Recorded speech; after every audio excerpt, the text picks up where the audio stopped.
Мынау енді Сексеуіл ауылындағы ыстық су. Ауаның құдіреті шексіз, 65 градус ыстық су. Оған екінің бірі шыдай алмайды. Бірақ өте қасиетті емдік су деп есептейді жергілікті. Біз қазір су көрдік. Расымен де өте керемет.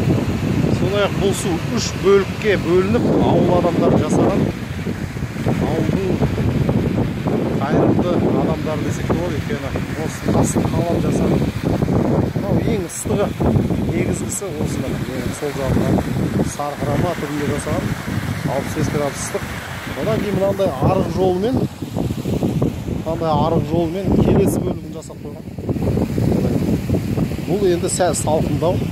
Егер бұған да шыдай алмаймын деген адамдар болса, үшінші бөлігі бар. Кішірек бөлшік ретінде жасап қойған. Осындай керемет, сондай-ақ қонақ үй, қазақ үйді көріп отырсыздар. Әрине бұндай суға түскеннен кейін бір күн емес, ауыл тұрғындар айтады, кемінде 5 күн жатып түскен дұрыс, сол кезде анық көмектеседі дейді. Қазақ үй тура Арал теңізінің қасында екенін айта кетейік. Арал теңізінің қасында қазақтың қасиетті жерлері көп екен көріп отырсыздар. Туристік нысан ретінде пайдалансақ өте керемет. Мен өзім Талдықорған өңірінен осы Аралға бірінші рет келдім. Арал теңізіне. Және менің өзім осыны бірінші рет естіп қалдым. Демек, туризм саласы бізде әлі де кенже дамып жатыр деген сөз.